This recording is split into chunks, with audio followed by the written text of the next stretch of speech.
வாழ்க வையகம், வாழ்க வையகம், வாழ்க வளமுடன். ஆசான் அருள் தந்தை வேதாத்ரி மகரிஷி அவர்களை நினைந்து வணங்கி மகிழ்வோம்.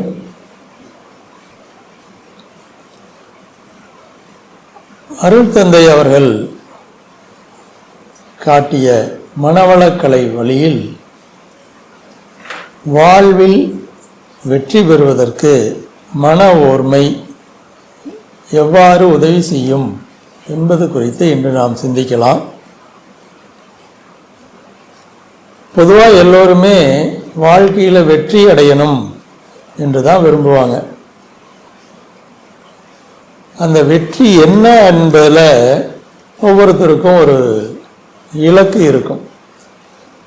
அந்த இலக்கு வயதை பொறுத்து, சமுதாயத்தில் அவர்களுக்கு இருக்கிற நிலையை பொறுத்து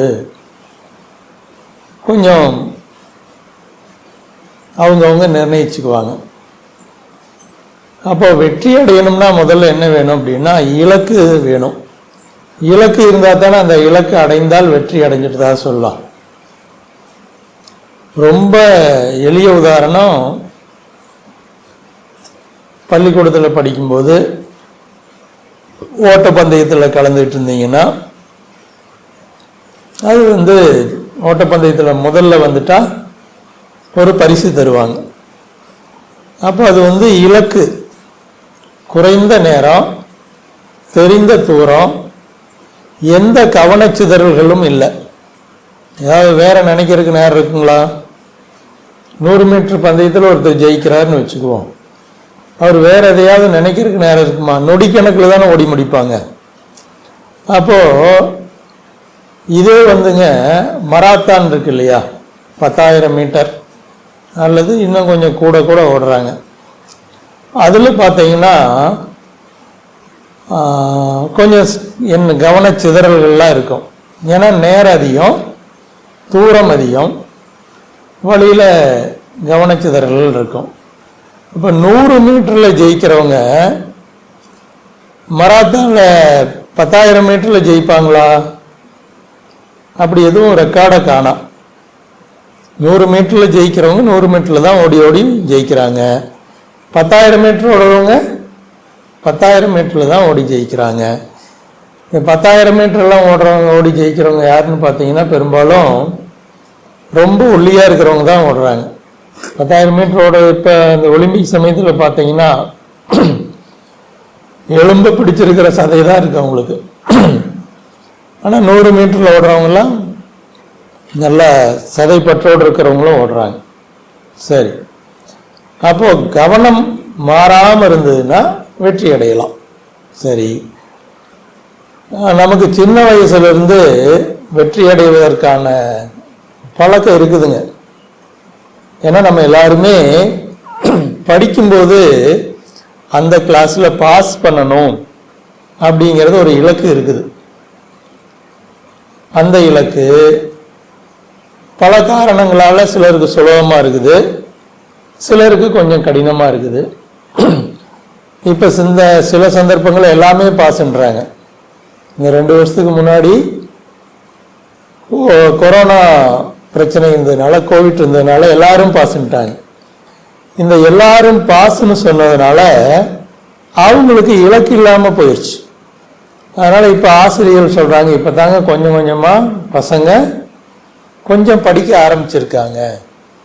சரி, அப்போ வெற்றி அடைவதற்கு ஒரு இலக்கு வேண்டும். இலக்கை அடைந்தால் வெற்றி.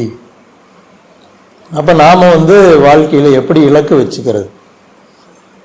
ஸ்கூலில் படிக்கும்போது ஒரே இலக்கு, அந்த வகுப்பு அதை பாஸ் பண்ணுறது. 5ஆம் வகுப்பு படிக்கிற பையனா 10 மாதம் படித்து பரீட்சை எழுதி ரிசல்ட் வந்தது 6ஆம் வகுப்புக்கு போயிட்டா பாஸ், வெற்றி. அது மாதிரி கல்வி கற்கும்போது இலக்கு தெளிவாக இருக்கிறது.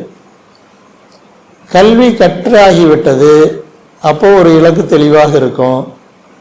பொருள் ஈட்டணும், அவ்வளோதான். பொருள் ஈட்டுவதற்கு ஒவ்வொருத்தரும் ஒரு வழியை தேர்ந்தெடுத்துக்கிறாங்க.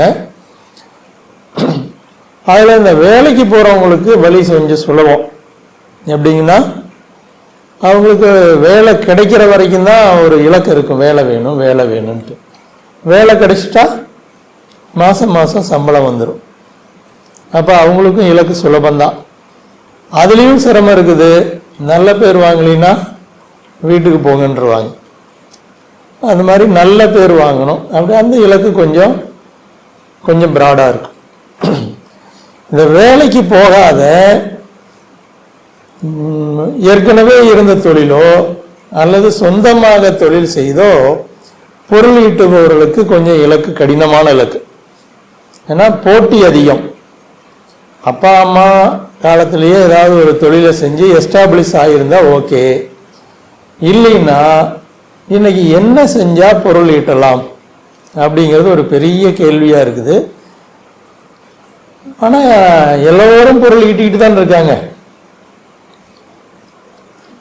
எல்லாரும் பொருள் ஈட்டி அதை வைத்து குடும்பம் நடத்திக்கிட்டு பணத்தை மீதி பண்ணி செலவும் பண்ணிக்கிட்டு தான் இருக்கிறாங்க. அப்போ நிறையா வழிகள் இருக்குது அப்படிங்கன்னு நீங்கள் எல்லாருமே நம்பலாம். பொருளீட்டுவதற்கு ஏன்னா இந்த படித்து முடித்து பொருளீட்ட இருக்கிற காலகட்டம் மனசுக்கு ரொம்ப கஷ்டமாக இருக்கும். நம்ம என்ன செய்ய போகிறோம், அது இல்லாமல் அந்த ஸ்டேட்டஸ், அவங்கவுங்க குடும்பத்தினுடைய தகுதிக்கு தகுந்த மாதிரி பொருள் ஈட்டணும், அது எல்லாரும் ஒத்துக்கிற வழியில் ஈட்டணும். இது மாதிரி அந்த காலகட்டம் சிரமமாக இருக்குந்தான். அப்போ நமக்கு பொருள் ஈட்டுதலையும் ஒரு இலக்கு வேணும். பொருள் ஈட்டுதலில் இலக்கு வச்சுக்கிறவங்க பெரும்பாலும் ஒரு சிலரை தவிர மற்றவங்களுக்கு இலக்கே கொஞ்சம் சின்னதாக தான் இருக்குது. இந்த இலக்கு பற்றி சந்தேகம் வேற வந்துடுது. உதாரணத்துக்கு ஒருத்தர் இப்போ நிறையா பேர் 1000 கோடி ரூபாய் வச்சிருக்கிறவங்களா இருக்கிறாங்க. நிறையா 1000 கோடி ரூபாய் வச்சிருக்கிறவங்க இந்தியாவிலேயே இருக்கிறாங்க. முதல்ல எல்லாம் லட்சங்களே பெருசாக இருந்தது. ஒரு லட்சாதிபதி அப்படிங்கிற வார்த்தை ரொம்ப பெரிய மதிப்புமிக்க வார்த்தையாக இருந்தது. இப்போ கோடீஸ்வரன்னு சொன்னாலே அது ஒன்றும் பெரிய மதிப்பு இல்லை. ஏன்னா ஒரு சின்ன இடம் 1 கோடி ரூபாய்க்கு விற்கிது. அதனால் கோடிக்கெல்லாம் ஒன்றும் மதிப்பில்லை. அப்போ இப்போல்லாம்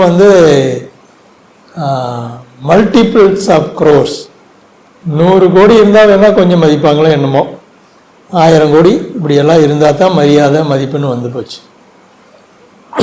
அதனால் அப்போ அத்தனை பேரும் பொருள் ஈட்டிக்கிட்டு தானே இருக்கிறாங்க. அதனால் பொருள் ஈட்ட முடியும் அப்படிங்கிற நம்பிக்கை அவங்களுக்குள்ள இருந்து தானே ஈட்டிருக்காங்க. அப்போ ஒருத்தர் இந்த எண்ணத்தினுடைய ஓர்மைக்கு ஒருத்தர் ஒரு தொழில் செஞ்சிட்டு இருக்காரு.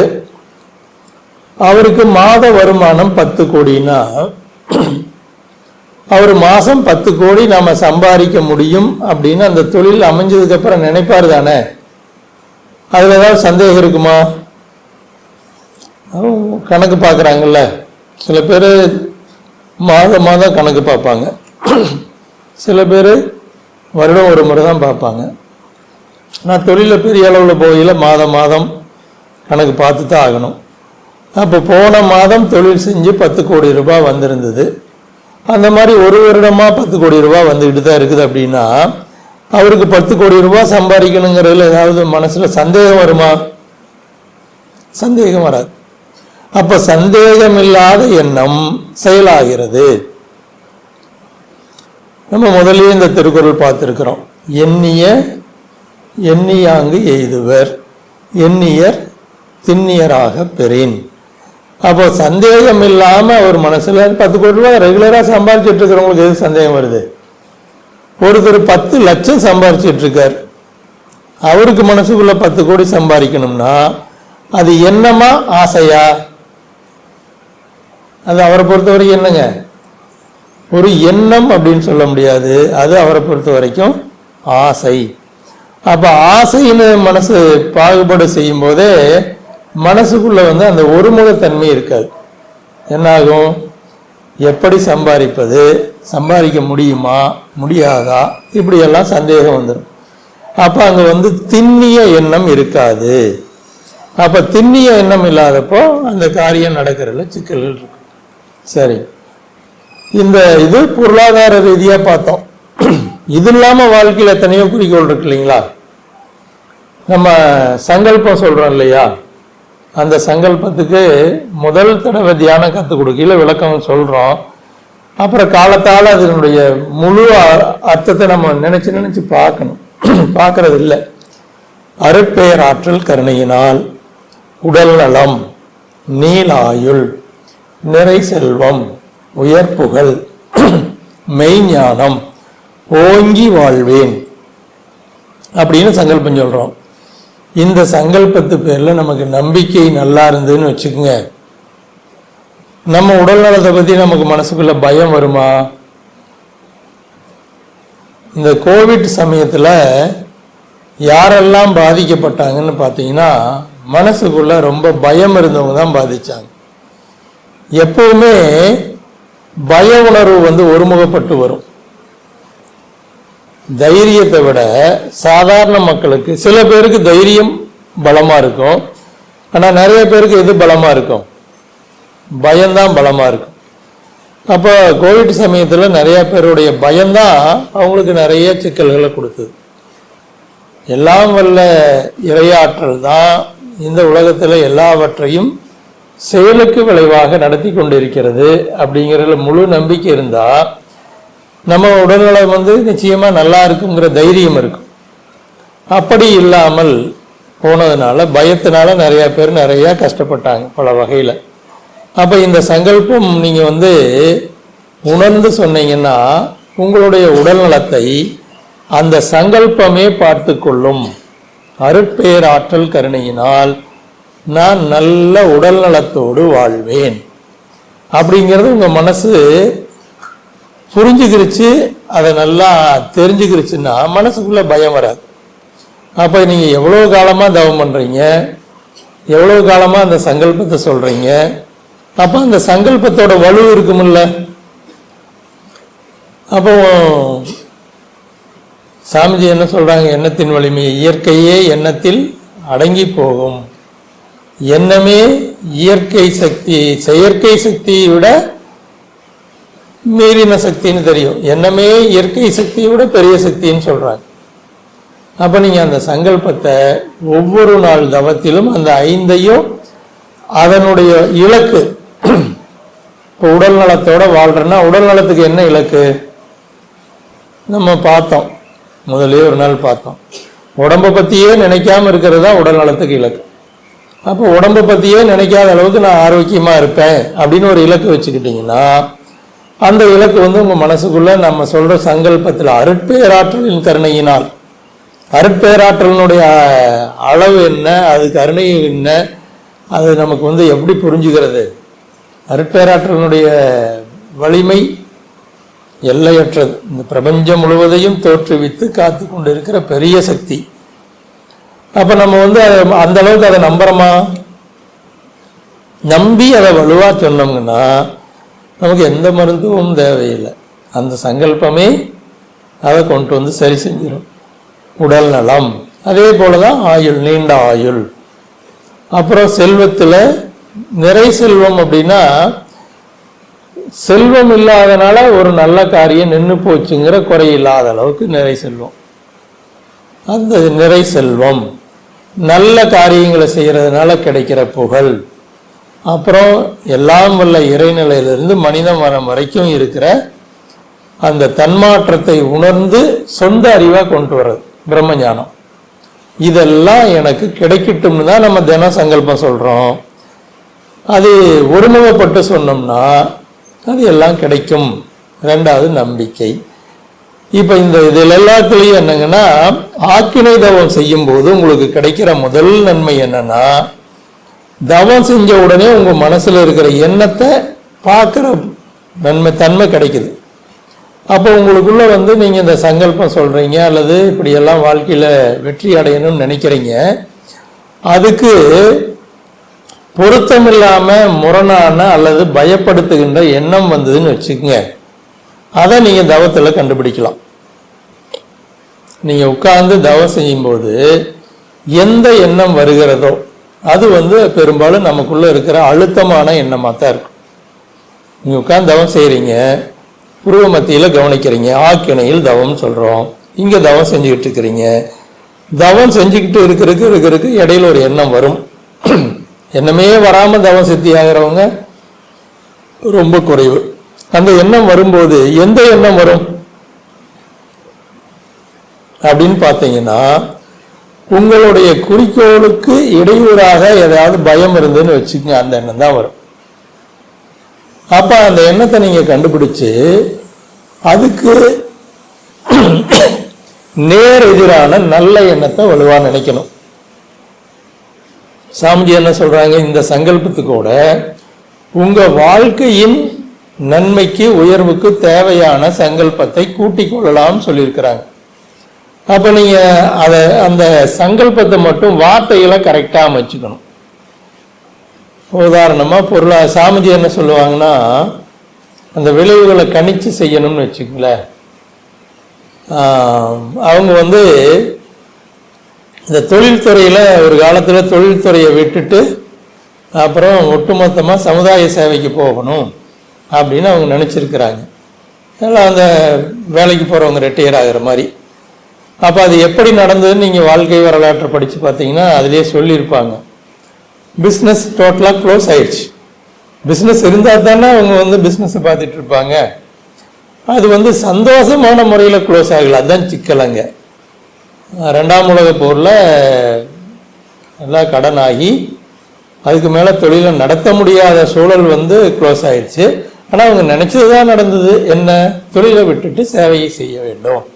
அப்போ நீங்கள் அந்த மாதிரி ஒரு சங்கல்பம் எடுத்துக்கிட்டிங்கன்னா அதனுடைய விளைவுகளை உங்கள் அறிவுக்கு எட்டின வரைக்கும் டோட்டலாக சிந்திச்சு பார்க்கணும். உதாரணத்துக்கு ஒருத்தர் பெரும்பாலும் எல்லாரும் பணம் சம்பாதிக்கணும் தான் நினைக்கிறாங்க. அப்போ ஒருத்தர் பணம் சம்பாதிக்கணும்னு நினைச்சாரு. அந்த வழி சரியா இல்லைன்னு வச்சுக்கோங்க. இப்போ கொஞ்ச நாள் முன்னாடி எல்லாம் இப்போ இந்த ரெய்டெல்லாம் போகிறாங்கல்ல, அரசாங்கத்திலிருந்து போய் நேற்று முந்தானாலும் கூட பெரிய நியூஸ் எல்லாம் இருந்தது. அரசாங்கம் அரசாங்கத்தை நடத்துகிறவர்கள் பேர்லேயே ரெய்டு போய் அப்புறம் அதை அவங்களுக்கெல்லாம் தண்டனை கிடைக்கிற அளவுக்கு நடந்துருது. அப்போ பணம் சம்பாதிக்கிறத பற்றி நினச்சா என்ன நினைக்கணும்? சட்டத்திட்டங்களுக்கு உட்பட்டு நியாயமாக பணம் சம்பாதிக்கணும் அப்படின்னு நினைக்கணும். சாமிஜி அறிவுத்திருக்கோயில் ஆலியாரில் கட்டிக்கிட்டு இருக்கும்போது ஒரு முறை பேசிகிட்டு இருக்கும்போது சொன்னாங்க. அப்போ அதுக்கு மேபி சரியான முழு திட்ட செலவு எனக்கு ஞாபகம் இல்லை, பட் லட்சங்கள்ல தான். அப்போ சாமிஜி எல்லாம் உட்காந்து ஒரு தடவை பேசிகிட்டு இருக்கையில் அங்கிருந்த ஒரு நண்பர் கேட்குறாரு, சாமிஜி இது ஆரம்பித்த உடனே கிடுக்கிடுன்னு வேலை ஆகலை, கொஞ்சம் இடையில சுணக்கம் இருந்துச்சு. அப்போ தான் சாமிஜி அறிவுத்திருக்கோயிலுங்கிறதுல நிறையா வாழ்த்துனாங்க. அதனால தான் மறுபடியும் கூட எங்கே அறிவுத்திருக்கோயில் நீங்கள் அமைச்சிங்கனாலும் அறிவுத்திருக்கோயில்னு பேர் வச்சிங்கன்னா அதுவே கேட்டு வாங்கிக்கொள்ளும். ஏன்னா நான் அவ்வளோ வாழ்த்து வான்காந்த களத்தில் அறிவுத்திருக்கோயிலுக்காக நான் செஞ்சுருக்கிறேன் அப்படிம்பாங்க. அப்போ அதெல்லாம் சொல்கிறாங்க, சாமிஜி இன்னும் இவ்வளோ பணம் வேணும், லட்சக்கணக்கில் வேணும் அப்படிங்கிறாங்க. சரி, நீங்கள் பணம் வேணும்னு நினைக்கிறீங்க, அதை நீங்கள் 10,000 வேணும்னு நினைச்சீங்கனாலும் ஒரே எண்ணம் தான். 10 லட்சம் வேணும்னு நினைச்சீங்கனாலும் ஒரே எண்ணம் தான்.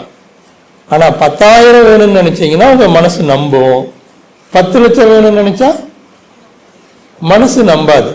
அப்ப நீங்க நம்பிக்கையோடு அறிவுத்திருக்கோயில் கட்டி முடிப்பதற்கு தேவையான பணம் வரணும் அப்படின்னு வந்துடும் அப்படின்னா. அந்த மாதிரி நிறைய அறிவுத்திருக்கோயில்கள் அறிவுத்திருக்கோயில் கட்டி முடிச்சதுக்கு அப்புறம் பார்த்தா நிறைய பேர்த்துக்கு அது பெரிய ஒரு மனசுக்கு பெரிய விஷயம். அவங்க சொந்த வீட்டை அவங்களால கட்டியிருக்க முடியாது. ஆனால் அறிவுத்திருக்கோயில் பெருசாக கட்டியிருப்பாங்க. 10 லட்சம் 20 லட்சம் 50 லட்சம் இப்படியெல்லாம் போட்டு கட்டியிருப்பாங்க. என்னன்னா அறிவுத்திருக்கோயில் கட்டணும், கட்ட முடியும் அப்படிங்கிற நம்பிக்கை தான். சொந்த வேலைக்கு போகும்போது அந்த ஃபெய்த், அந்த மன வலிமை குறைவாக இருக்கு. அதனால நீங்க வாழ்க்கையில இலக்கு என்ன வேணும்னு வச்சுக்கோங்க. ஏன்னா சில பேர் என்ன பண்ணுவாங்கன்னா, இப்போ சாமிஜி நினைச்ச மாதிரி வருஷம் நமக்கு நம்முடைய அறிவு, நம்முடைய சுற்றம், நாம் இருக்கிற பகுதி, இதை எல்லாத்தையும் பொறுத்து பொருளாதாரத்தில் நமக்கு என்ன வேணுங்க? சாமிஜி மனநிறைவு மனிதனுக்கு மகிழ்ச்சி சுரங்கம் அப்படின்னு ஒரு 10 பாயிண்ட் குடிச்சிருப்பாங்க. நமக்கு என்ன வேணும் அப்படின்னு முதல்ல நம்ம வயசு என்னன்னு பார்க்கணும். சின்ன வயசில் இருக்கிறவங்க கொஞ்சம் பெருசாக நினைக்கலாம், கொஞ்சம் வயசாகிட்டவங்க ரொம்ப பெருசாக நினைச்சாங்கன்னு வச்சுக்கோங்க. அப்போ வாழ்நாள் பூரா அந்த பணம் சம்பாதிக்கிறதுக்கே கூட தேவையாக இருக்கலாம். அப்போ சாமிஜி சொன்னது உங்களுக்கு ஒரு 10 லட்சம் இருந்தால் போதும்னு நினைக்கிறீங்க. 10 லட்சத்துக்கு மேலே பணம் வரையில் என்ன பண்ணணும்? அதை சமுதாய நன்மைக்காக செலவிடணும் அப்படிம்பாங்க. 10 லட்சம் இருந்தால் ஒரு நல்ல வீடு, ஒரு அந்த வீட்டில் வாழ்நாள் பூரா வாழ்றதுக்கு தேவையான ஒரு சேமிப்பு, ஒரு வாகனம், இந்த மாதிரி எல்லாத்தையும் அமைச்சிக்க முடியும். அப்படின்னா நீங்கள் ஒரு 10 லட்சம் வேணும்னு நினச்சிங்கன்னா அந்த பணம் உங்களுக்கு தொழிலில் ஏதோ ஒரு வகையில் சேர்ந்துடும் அப்படின்னு சொல்லுவாங்க. ஆனால் இப்போ அது அவங்கவுங்களுடைய வாழ்க்கை தரத்தை பொறுத்தது. ஒருத்தருக்கு இன்றைக்கெல்லாம் 10 லட்சம் நிச்சயமாக பத்தாது. ஆனால் தேவைகளுடைய மதிப்பு கூடி போச்சு. அதனால் இன்றைக்கி இந்த தேவைக்கு தகுந்த மாதிரி ஒரு மனிதன் நிறைவாக வாழ்வதற்கு என்ன வேணும் மனசில் அப்படின்னா அது அவங்கவுங்களுடைய தன்மையை பொறுத்தது. இப்போ வாடகை வீட்டில் இருக்கிறவங்க கூட அந்த வீட்டில் சில தொந்தரவுன்னு வச்சுக்கோங்க. வீட்டில் கொஞ்சம் ஏதோ வசதி குறைவு இருக்குது, சூழ்நிலை சரியில்லை, அதில் ஏதோ சிக்கல் இருக்குது. அப்போ வாடகை வீட்டில் இருக்கிறவங்களே என்ன நினைப்பாங்க? குறிக்கோள் என்னவாக இருக்கும்? தொந்தரவு இல்லாத ஒரு நல்ல வாடகை வீடு கிடைச்சா போதும். அப்போ அவங்க குறிக்கோளை எவ்வளவு? இப்போ இருக்கிற தொந்தரவுகள் இல்லாத ஒரு நல்ல வீடு வேணும். அப்போ அதுவும் ஒரே எண்ணம் தான். இந்த வாடகை வீட்டில் இருந்து சிரமம், சொந்தமாக ஒரு நல்ல இடத்துல ஒரு வீடு வேணும் அப்படின்னு ஒரு எண்ணம், அதுவும் எண்ணம் தான். அப்போ நீங்கள் இந்த எண்ணத்தில் தான் வாழ்க்கையே பூரா இருக்குது அப்படிங்கிறத நீங்கள் சாமிஜி அதைத்தான் நல்லா சொல்லியிருக்காங்கன்னு வச்சுக்கோங்களேன். அதை இந்த எண்ணத்தை கண்டுபிடிக்கிறதுக்கு ஆக்கினை தவம் உதவும். நீங்கள் ஆக்கினை தவம் கற்றுக்கொண்ட உடனே உங்களுக்கு முதல்ல கிடைக்கிற அனுபவமே மனதால் புருவ மத்தியில் தெரிகிற உணர்வை கவனிக்க வேண்டும் அப்படின்னு ஆசிரியர் சொல்லி தர்றாரு. நீங்கள் கவனிக்கிறீங்க, இடையில எண்ணம் வருது. எண்ணம் வருதுங்கிற அடையாளம் உங்களுக்கு தெரியுதுன்னு வச்சுக்கோங்களேன்.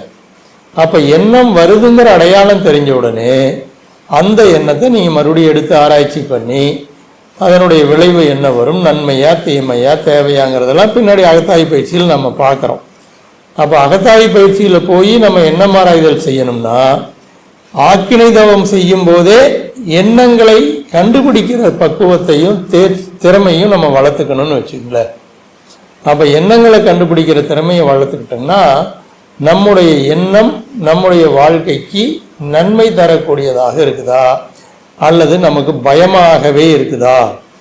இப்போ நிறையா பேருக்கு இந்த கோவிட்டெல்லாம் வந்ததுக்கப்புறம் மனதில் நிறைய பய உணர்வு போச்சு. அது காரணம் வான்காந்த காலத்திலேயே நிறைய பேர் பயந்து அந்த பயத்தை போட்டுட்டாங்க. அப்போ அந்த ஃப்ரீக்குவன்சிக்கு மனசு போச்சுன்னா ஒன்றுமில்லாத விஷயம் கூட பயப்படுது. ஒன்றும் இல்லை, சளி பிடிச்சதுன்னா உடனே இவங்க மனசு என்ன வரைக்கும் போயிடுது? நிறையா போயிடுது. ஆஸ்பத்திரிக்கு போய் அப்புறம் அது நீங்கள் அனுபவத்திலேயே பார்க்கலாம். சளி பிடிச்சி ஒன்றுமே கண்டுக்காமல் விட்டு தானே சரியானவங்களும் இருப்பாங்க. சளி பிடிச்சி ஹாஸ்பிட்டலுக்கு போய் 2 நாள் பெட்டில் இருந்து ட்ரிப் போட்டு இப்படியெல்லாம் பண்ணிட்டு வர்றவங்களும் இருப்பாங்க. அதில் என்ன 2 பேர்த்துக்கு என்ன வித்தியாசம்? அது குறிப்பாக குழந்தைகள்கிட்ட பார்க்கலாம். சில பேர் என்ன பண்ணுவாங்கன்னா, குழந்தைங்களுக்கு சளி காய்ச்சல் வந்ததுன்னா பெருசாக பயப்பட மாட்டாங்க. சளி தானே வரும், சரியாக போயிடும், காய்ச்சல் தானே வரும், சரியாக போயிடும். சில பேர் என்னென்னா கொஞ்சம் சளி பிடிக்கிற மாதிரி இருக்கிறப்பவே டாக்டர்கிட்ட கூப்பிட்டு போவாங்க. அது சின்ன சளியாக போகிற மாதிரி இருக்கும். டாக்டர்கிட்ட பெரிய சளியோடு இருக்கிற குழந்தைங்க 10-20 வெயிட் பண்ணிக்கிட்டு இருக்கும். அது இருமோ தும்மோ, அப்போ அந்த இன்ஃபெக்ஷன் சேர்ந்து இந்த குழந்தைக்கு சளியை வச்சு பண்ணிவிட்டு வீட்லேயே சின்ன சளியாக சரியாக போகிறத ஆஸ்பத்திரிக்கு போய் பெரிய சளியாக பண்ணிக்குவாங்கன்னு வச்சுக்கங்களேன். அதனால் நமக்கு எண்ணத்தினுடைய ஆற்றலை தெரிந்து கொண்டதுனால நமக்குள்ளே வர்ற ஒரு எண்ணமும் நமக்கு தெரியறதுக்கு தவம் உதவியாக இருக்குன்னு வச்சுக்கங்களேன். அப்போ ஆக்கினியில் தவம் வரும்போது நீங்கள் வர்ற எண்ணத்தை தனியாக தெரியும், அதை கண்டுபிடிக்கணும். அந்த எண்ணத்தை உங்களுக்கு தேவையான விளைவை தருகின்ற எண்ணமாக வச்சுக்கணும். அதான் வச்சுக்கங்களேன். இப்போ ஒரு அந்த மாதிரி திருமணத்தில் கூட பார்க்குறோம். சில சமயம் ஒரு பொண்ணு ஒரு தடவை சொல்லிச்சு, அந்த பொண்ணு கொஞ்சம் உயரம் குறைவாக இருக்கும்.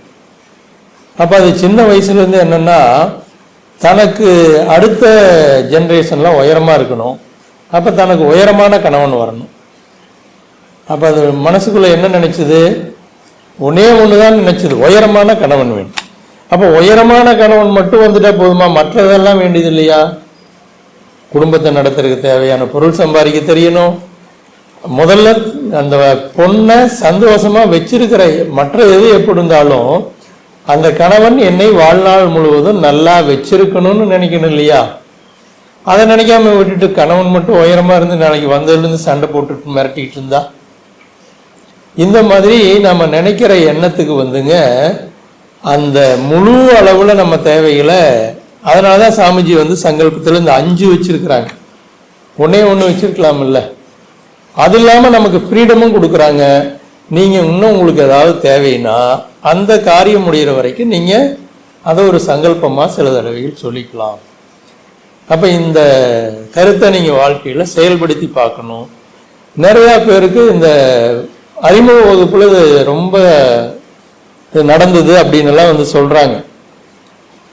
அந்த ஆன்மீக அறிமுக வகுப்புக்கு வர்றாங்க 2 வாரம். இந்த 2 வாரத்துக்குள்ளே பார்த்தீங்கன்னா ஹெல்த் அவ்வளோ நல்லா இருக்குதுங்கிறாங்க, மனசு அவ்வளோ நல்லா இருக்குதுங்கிறாங்க, தூக்கமே வராதவங்க தூக்கம் வந்ததுங்கிறாங்க, வீட்டில் கோபமே வர்றதில்லைங்கிறாங்க. இப்படி பெரிய 2 வாரத்தில் மிகப்பெரிய நன்மைகளை சொல்கிறாங்க. அப்படியே காலம் போக போக அதே மாதிரி அவங்க வாழ்க்கையில் மாற்றங்கள் இருந்ததுன்னா 5 வருஷம் 10 வருஷம் 20 வருஷம் பயிற்சி பண்ணுறவங்களாம் எப்படி இருக்கணும்? அந்த 2 வாரத்தில் இருந்த மாற்றத்தினுடைய அளவுலையே வந்துக்கிட்டு இருந்ததுன்னா மிகப்பெரிய உயர்வு இருக்கணும் வாழ்க்கையில். ஆனால் என்ன ஆயிடுதுங்கன்னா, அப்படியான உயர்வு இல்லாமல் இந்த பேராசிரியர் நடத்துகிற பேராசிரியரை யோசிக்கிறாங்க. அந்த ஃபீட்பேக்கை கேட்டுட்டு இவ்வளோ நல்லா சொல்கிறாங்களே அப்படின்ட்டு. அப்போ நம்ம என்ன பண்ணுறோங்க, இடையில வந்து அந்த நம்பிக்கையோடு கேட்டு செஞ்சோம் இல்லைங்களா, அந்த நம்பிக்கை காலத்தால் குறைஞ்சி போயிடுது. வாழ்க்கை சிக்கல்கள் பலது வந்து அதிகமாகிடுது. நம்ம நன்மையை நினைப்பதற்கு பதிலாக எதிர்மறையான எண்ணங்களுக்கு இடம் கொடுத்துறோம். அப்போ நீங்கள் தவம் செய்யும்போது இடையில் வருகின்ற எண்ணங்களை நீங்கள் கண்டுபிடிக்கணும். அந்த எண்ணம் தான் உங்களுக்கு வந்து அதை வாழ்க்கையில் சரி செய்ய வேண்டிய எண்ணம். இந்த ஜோதிடத்தை பற்றி சில பேர் கேட்பாங்க, எங்கே இப்படியெல்லாம் கஷ்டம் இருக்குது, போய் ஜோசியம் பார்க்கலாங்களா அப்படின்னு கேட்பாங்க. அதுக்கு ஒரு ஐடியா என்னங்கன்னா, நீங்கள் ஜோதிடம் பார்க்கவே போக தேவையில்லை, நீங்கள் தவம் பண்ணும்போது உங்களுக்கு எந்த எண்ணம் வருதுன்னு பாருங்கள். அதுதான் உங்களுக்கு அடுத்த கொஞ்சம் காலத்தில் இருக்கக்கூடிய பலன்னு வச்சுக்கங்களேன். இப்படி கஷ்டம் வந்துடுமோ அப்படிங்கிற எண்ணம் தவம் செய்யல வந்துன்னு வச்சுக்கோங்க. அப்போ உங்கள் மனசு வந்து அந்த கஷ்டத்துக்கு ஏற்பாடு பண்ணுதுன்னு அர்த்தம். அப்போ இப்படியெல்லாம் நன்மை வரும்னு உங்கள் மனசு தவம் செஞ்சுக்கிட்டு இருக்கும்போது நினச்சின்னு வச்சுக்கோங்க, எதிர்காலம் நல்லா இருக்குதுன்னு அர்த்தம். இதுதான் வச்சுக்கங்களேன். ஏன்னா தவம் செய்யும்போது வர்ற எண்ணம் பல முறை நீங்கள் சும்மா இருக்கும்போது நினச்சி ஆழ பதிந்த எண்ணமாக தான் இருக்கு. அப்போ நீங்கள் உங்களுடைய தேவைக்கான எண்ணத்தை ஒருமுகப்பட்டு நல்ல எண்ணங்களை தேர்ந்தெடுத்து அதை வந்து இப்போ அந்த வார்த்தைகளையும் நல்லா காயின் பண்ணி அதை பாசிட்டிவாக செய்யணும்னு வச்சுக்கங்களேன். பேராசிரியர் கேஜி சாமி ஐயா அவர்கள் வந்து அந்த மாதிரி நிறையா பேர்த்துக்கு அந்த மாதிரி நிறையா செஞ்சு கொடுத்துருக்காங்க. ஒரு முறை வந்துங்க, அந்த காலத்தில் எங்கள் ஊரில் வந்து அவங்க ஒரு தடவை வந்தப்போ மழை இல்லாமல் கொஞ்சம் வறட்சி இருந்தது. அப்போ அவங்க ஒரு ப்ரைஸ் காயின் பண்ணாங்க. எங்கள் ஊர் பேர் குட்டைக்காட்டு வலசு. குட்டைக்காட்டு வலசு குளிர மழை பெய்யட்டும். இதில் ஏதாவது நெகட்டிவ் வேர்டு இருக்குதுங்களா? இந்த மாதிரி அந்த மாதிரி அவங்க நிறையா பேர்த்துக்கு அந்த சின்ன சின்ன ஃப்ரேஸ் காயின் பண்ணி இதை திரும்ப சொல்லிக்கிட்டே இருங்க அப்படிம்பாங்கன்னு வச்சுக்கல. அப்போ நீங்கள் உங்களுடைய தேவைக்காக ஒரு சங்கல்பம் ஃப்ரேம் பண்ணிங்கன்னா அது வந்து ஒரு பாசிட்டிவ் வேர்ட்ஸ் இருக்கிற மாதிரியாக, எனக்கு எப்பவும் உடம்பு வலிக்காது அப்படின்னு ஒருத்தர் சொல்கிறாங்கன்னு வச்சுக்கோங்க. அப்போ அதில் என்ன வார்த்தை இருக்குது? வலிங்கிற வார்த்தை இருக்குது. நான் எப்பவும் ஆரோக்கியமாக இருப்பேன் அந்த மாதிரி நான் எப்பவும் மகிழ்ச்சியாக இருப்பேன், நான் எப்பவும் சந்தோஷமாக இருப்பேன், எனக்கு எப்பவுமே பொருளாதாரத்தில் நிறைவாக இருப்பேன், எனக்கு குறை இருக்காதுன்னு சொல்லக்கூடாது. இந்த மாதிரி நீங்கள் எண்ணங்களை ஒருமுகப்பட்டு நல்லா தவத்தில் வரையில் அந்த எண்ணம் வர்ற மாதிரி நீங்கள் மற்ற நேரங்கள்லையும் நினச்சி பழகினீங்கன்னா அது வாழ்க்கையில் வெற்றியை கொடுக்கும். அப்போ இலக்கு தெரியணும் உங்களுக்கு. ஒரு 4 இலக்கை முக்கியமாக வச்சுக்கிட்டு இருந்தீங்கன்னு வச்சுக்கோங்க, மனசு 4 பக்கம் சிதறி இருக்கும். அப்போ எது ப்ரையாரிட்டி, இன்றைக்கு உள்ள நிலையில் எது முக்கியம் அப்படின்னு பார்த்து அதுக்கு கொஞ்சம் நீங்கள் கூடுதலாக நேரம், கூடுதலாக அதில் தவம், கூடுதலாக சங்கல்பம். தவங்கிறதே அதுக்காகத்தான் முக்கியமாக. பழைய காலத்தில் அந்த முனிவர்கள் அல்லது கதையில் என்ன சொல்கிறாங்க, கதை உண்மையாக பொய்யா அதை விடுங்க, கதையில் என்ன சொல்கிறாங்க, ராட்சதர்கள் எல்லாம் அசுரர்கள் எல்லாம் தவம் செஞ்சு வரம் வாங்கினாங்க. இதானே? அப்போ நல்லவங்க கெட்டவங்க நாங்கள் சொல்ல, கெட்டவங்களும் தவம் செஞ்சாங்க, கெட்டவங்களும் வரம் வாங்கினாங்க. ஸோ சிவபெருமான் எங்கே இருக்காரு? உங்களுக்குள்ளேயே தான் இருக்கிறாரு. அப்போ அவன் தவம் செய்யும்போது என்ன பண்ணாங்க, அந்த எண்ணத்தை திரும்ப திரும்ப திரும்ப திரும்ப நினச்சிக்கிட்டே இருந்தாங்க. அது மனசுக்குள்ள ஒரு நாளைக்கு அவங்களுக்கு அந்த எண்ணம் நடக்கும் அப்படின்னு உறுதிப்பாடு வந்துச்சு. அதுதான் தவத்தில் வரோம். அப்போ உங்களுக்கு நீங்கள் என்ன செய்யணும், நீங்களே தான் சிவபெருமானே தான் நீங்களாக இருக்கிறீங்க. அப்போ உங்களுடைய தேவையை நல்லா அவங்களுக்கு அதுக்கு ஒரு கதை சொல்லுவாங்கள்ல, அந்த கதையை சொல்லிட்டு முடிச்சுக்கலாம். கும்பகர்ணன் பற்றி ஒரு கதை சொல்லுவாங்க இல்லையா? கும்பகர்ணன் தவம் செய்வார். அது அவங்களுடைய பிரதர்ஸு ராவணன் எல்லாம் நிறைய ஏற்கனவே தவம் செஞ்சு ராட்சதர்கள், அரக்கர்கள், அவங்கெல்லாம் யாருன்னு தெரியாது அப்படி பேச்சிருக்கிறாங்க. அவங்க தான் நல்லவங்கன்னு கூட ஒரு ஆராய்ச்சி போயிட்டுருக்குது. ஏன்னா ராவணன் அவ்வளோ நல்லது, அறிவு, தமிழ் மொழிக்கு நிறையா செஞ்சுருக்காருன்னெல்லாம். சரி, கும்பகர்ணன் தவம் பண்ணுறாரு. அப்போ இவர் அவருடைய எண்ணம் என்னன்னா, நித்தியத்துவம் வேணும்னு கேட்கணும். நித்தியத்துவம் அப்படின்னா என்றும் அழிவில்லாத ஒரு மனிதனாக இருக்கணும், எதனாலையும் அழிவு இருக்கக்கூடாது. அப்போ என்றும் அழிவில்லாத ஒரு மனிதனாக இருக்கணும் அப்படின்னு கேட்கணும்னு அவர் தவம் பண்ணுறாரு. அப்போ அவருக்கு அதை திரும்ப திரும்ப அவருக்கு என்ன ஆயிடுது, இவர் அப்படி வந்துட்டா கஷ்டம்ட்டு தேவர்கள்லாம் என்ன ஒன்று பண்ணி விட்டாங்களாமா, கேட்கையில் நித்திரைத்துவம் அப்படின்னு கேட்டார். அதனால் அவர் எப்பவும் தூங்கிக்கிட்டே இருந்தார் அப்படின்னு ஒரு கதை. நீங்கள் இந்த மாதிரி மனசில் சங்கல்பம் பண்ணியில கூட தொடர்ந்து ஒன்று சொல்லிக்கிட்டே இருந்தீங்கன்னு வச்சுக்கோங்க, சில சமயம் வார்த்தை பிறலும். அப்போ பிறந்ததுன்னா நம்ம அங்கே மனசில் அந்த ஒருமுகப்பாடு விட்டுருக்குது. பட் இதில் ஒன்று என்ன ஜாக்கிரதை இருக்கணும்னா, இந்த பிரபஞ்சத்தில் நடக்கிற எல்லாம் செயலுக்கு விளைவாகத்தான் நடக்குது.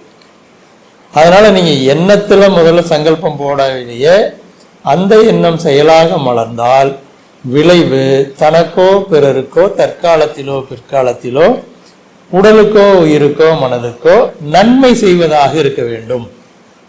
நீங்கள் நினைக்கிற எண்ணம் நடந்ததுன்னா விளைவு என்னதாக இருக்கணும், நல்லதாக தான் இருக்கணும். இந்த ஒரு ஜாக்கிரதையை மட்டும் வச்சுக்கிட்டு, ஞாலம் கருதினும் கைகூடும், காலம் கருதி இடத்தார் செய்யின் அப்படின்னு வள்ளுவர் சொல்கிறார் இல்லைங்களா? இப்போ இந்த உலகமே உங்களுடைய கையில் தான் அப்படிங்கிறாங்க. அதனால் நீங்கள் இதை தவம் செய்து விட்டு, தவம் செய்யும்போது வருகிற எண்ணங்களை அடையாளம் கண்டு வாழ்க்கையினுடைய இலக்குகள் அதை நீங்கள் ஒன்று ஒன்றா எடுத்துக்கலாம்.